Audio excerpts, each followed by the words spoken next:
to Les Schwab Tire Center's Outdoor GPS, presented by Fisherman's Marine and Outdoor.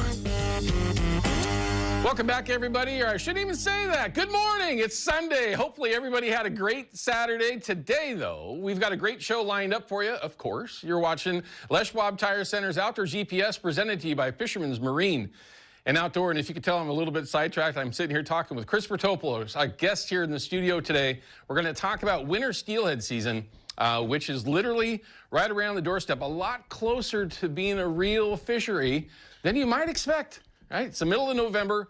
The good old days of being able to chase winter steelhead at Thanksgiving time or somewhere around there, for the most part, are over, right? But not too much further after that. In that middle part of December, you can start getting pretty serious depending on how river conditions actually are, right? What are the river levels going to be like, clarity and all that kind of thing. So this is the time to start getting prepared for this upcoming season. And as you know, if you like to chase winter steelhead, there is, it seems like 100 different ways to go after them, from beads to jigs to plugs, back trolling, bobber dogging. I mean, there's just so many different ways to go after them. With Chris today, though, we're going to talk about the ways that he likes to go after them with his clients. I'll have my kind of thoughts on what I like to do. Primarily going to talk a little bit about bank angling. With Chris, we'll talk a little bit more about how he likes to do it out of a drift boat. Of course, it all works the same way. But we're just going to kind of get that conversation started prior to the season getting into full swing, because that's obviously going to be a very big topic from here on out for the remainder of 2025. And like I was telling Chris earlier, this is the fishery these days that I really get excited about. He made a really good point, though, because we've been chasing salmon for a long time each year, and then you finally get to make a switch, right, to winter steelhead. It might be a little more than that for me. I really start looking forward to them in about April. Jonesing for the days to be back in the drift boat. Well, it's not that far away. We've got a lot to look forward to. So we're going to have that opportunity to check in with a true expert, with Chris, here in just a little while. But before that, of course, we got a lot of photos that we're going to be sending you. And we'd also love to hear from you. If you have questions about winter steelhead, or maybe something that you'd like to ask Chris specifically, call us up. It's 503-548-6777. Questions, comments, reports. Like always, we want to take your call. And if you have a live report, you go to the front of the line. So if you're out there somewhere listening or watching the show on your little phone or whatever it might be, feel free to call, except if you're in a duck blind, because that'll completely derail me. So just be nice about it. It's true. They do it on purpose, man. They're like, oh, and I can't think for the next 10 minutes. Anyway, this upcoming segment, that's a report segment. It will be, but we're just going to show you river levels and what we might expect as this week goes forward. Yesterday, my day was kind of taken up with the CCA banquet, which was a tremendous success. The director from ODFW was there, being the keynote speaker, full room. I mean, it was really, really well done. So for all the volunteers and all the folks at the CCA Oregon in particular, thank you for that. It was a great banquet as always. And now we got another one that's coming up in just a little while for the Hatchery and Wild up at A. which, from what I understand, sold out, which is absolutely amazing. So that's another discussion. We'll have that later on in a handful of days until that comes around. But before we get to our first phone call, let's go ahead and go through these photos. We've got actually an upland bird question, which it's an interesting one for the state of Oregon. We'll see what Lee has to say here in a little bit on that one. But here's some of your photos. First fish and apparently second fish for Michael. Nice photo. Thanks for sending that over. Actually ran into a couple of folks yesterday that were talking about how their photos end up here. And to thank Ryan, by the way. Ryan, now that I think about that, for helping those folks out with getting their photos actually into the system. Sometimes it can be a challenge for folks. Biscuits Chinook. Okay, Bailey, thank you for sending that in. Nice coastal fish. That looks like a Willamette fish to me. Oh, what?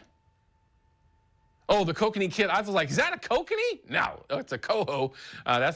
So kokanee kid was fishing with Dell Stevens. Very cool. Nice photo. Thank you. Then, of course, another silver. Who knows? We might even be able to get a report from Chris on how his season has been for silvers up to this point, and, of course, fall Chinook. But certainly, another great photo. That's a dandy silver right there. I love seeing those big bucks like that. Great day in the blind. Frank sent this over. That It's hard to tell, but that looks like an older photo from somewhere on the east side. Yeah. I certainly hope to see that this week. I'll be hunting at least 4 days. 3 at least. Oh, Harlan 7x7. Look at that.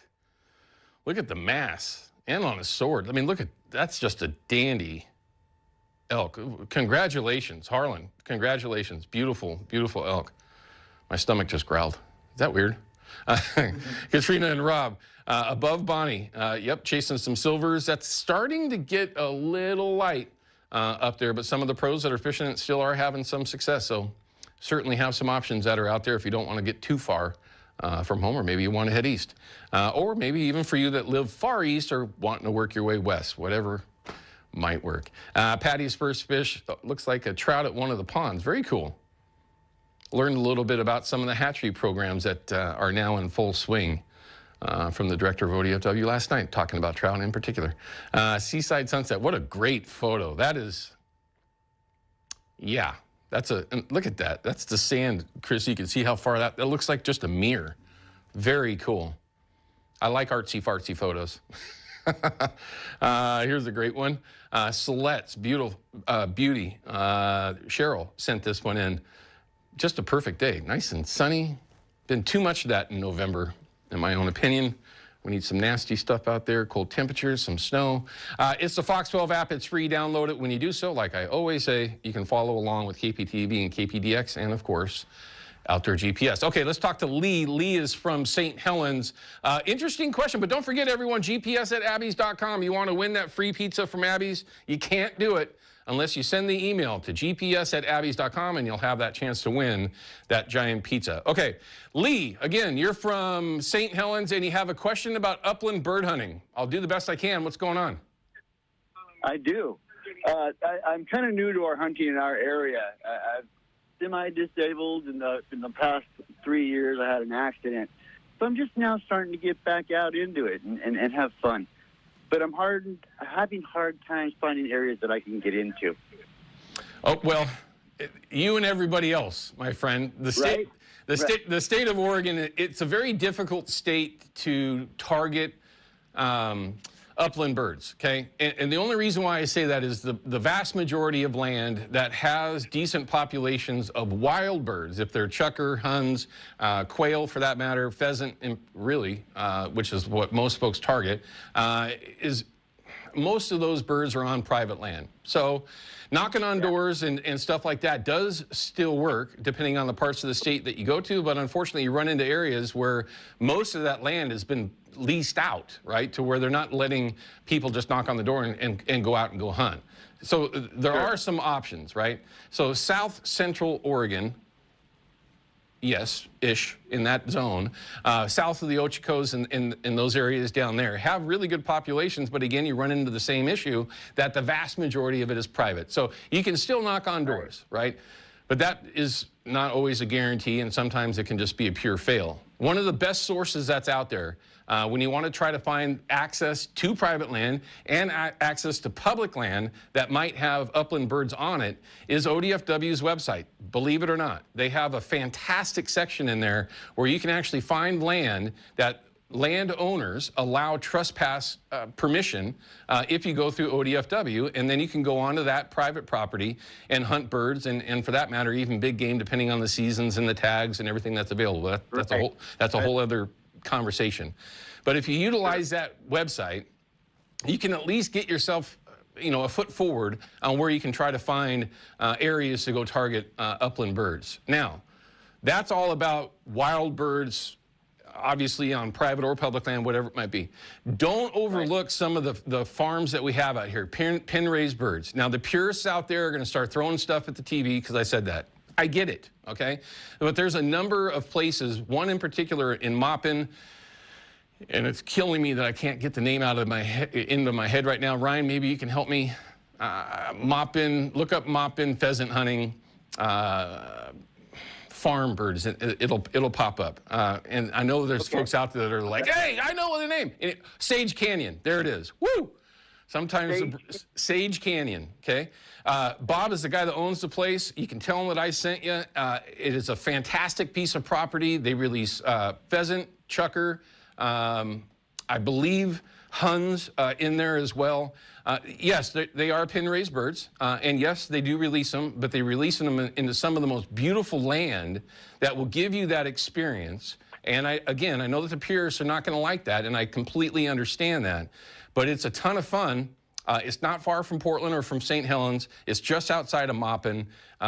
It gives you 90% of that experience. And if you don't have dogs or, really good knowledge of how to target birds while you're actually out hunting them in the wild, again, pin raised, but in the wild, they have guides there, they have dogs there, so there's a number of things that they can do to help you be successful and just have fun, which is what it's all about. You can still go out and go hiking. You're still hunting, but again, they're just not wild birds. Again, the purists, forgive me.